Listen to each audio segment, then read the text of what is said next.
Imagine that you are preparing for a big event where you are tasked to deliver a message to an audience. You practice for tens of hundreds of times before this day, and sure enough, you are confidently ready.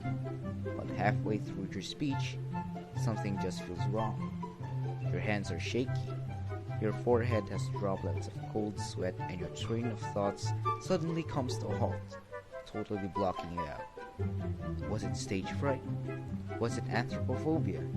Or maybe you are just afraid of making an error and your body stopped you from doing anything.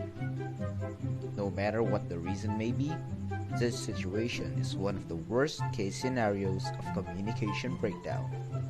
Welcome to Oral Communication 101, and today we are tackling one of the most prevalent and notorious problems in communication. In its basic definition, a communication breakdown is an event in which the sender and the receiver experience a failure in exchanging information due to several factors, resulting in the disruption of the sequence of communication between them. In communication, we will inevitably encounter communication barriers or noises when we are conversing with one another. They can be external, the sight and sound stimuli that draws away a person's attention to the conversation. Internal, defined as the thoughts or emotions that interfere with your speech, or semantic, which are the alternate meanings of what a speaker dictates. However, communication barriers have a broader range, which is divided into four, namely physical, psychological, cultural, and linguistic barriers. Physical barriers are the external noises created by environmental stimuli. Examples of these are cars, speakers, crowds, and even internet and network signals. Psychological barriers are internal noises that cause a person to have difficulty in communicating. Trauma, strong emotions, lack of self-confidence, and ultimately, mental illnesses are some examples of psychological barriers. Cultural barriers refer to communication barriers concerning one participant's culture, intrinsic values, beliefs, and traditions that oftentimes contradict other cultures.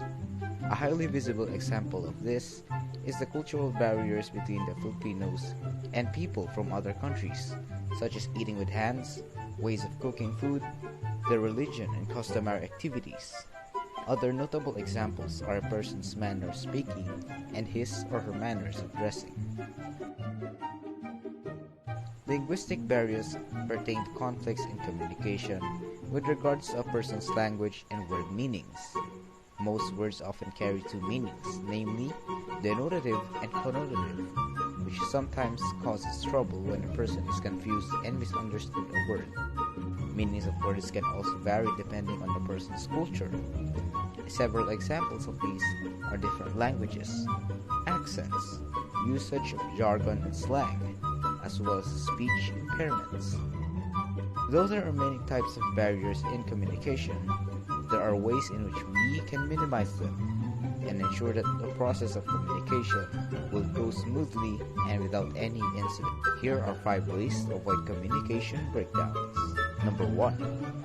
Have a clarity of thought before speaking.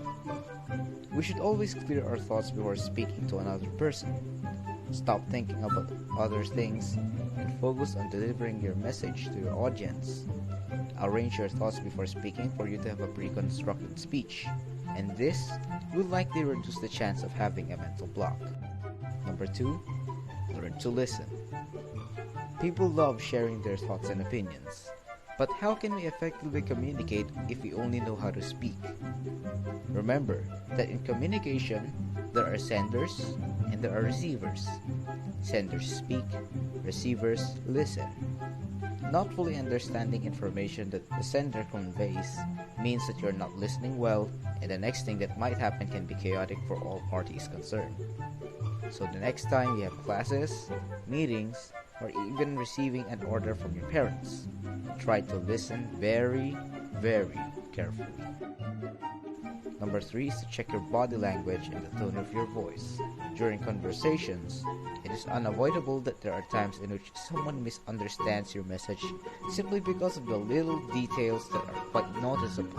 Blinking of eyes, stuttering, and even the tone of your voice affects the transfer of information and can lead to some problems, which is why we should always keep calm, maintain eye contact when speaking, and always speak in a low, non-aggressive voice. Number 4, gain self-confidence in speaking by asking feedback from the audience and by observing other speakers. As most people say, experience is the best teacher. This is true in regards to most aspects of life, especially in communication. We can and will constantly improve our communication skills in many ways, such as practicing in front of an audience that you feel comfortable with, seeking advice from experienced speakers, and strengthening your resolve and self-confidence. And number 5, directly communicate with each other in regards to important issues. Having direct synchronous communication with one another is vital when it comes to important matters that are to be accomplished in the earliest possible time. Having direct conversations also helps to clear any misunderstandings or distortions that can occur when using other mediums of conversation. In this modern age of great technological advancements, communication remains an important aspect in all walks of life. It is of utmost importance that we establish good communication with one another, especially in school, church, work, and even within our family, so that we will also form strong bonds with one another. However, do not worry if you are not good at speaking fluently. There is always room for improvement. Becoming an effective communicator takes time and practice. Over time, using these strategies can lead to better communication in your relationships and more productive workplace environments as well. This is Marco Alessandro Yuson. Thank you for watching. Have a good day, keep safe, and God bless.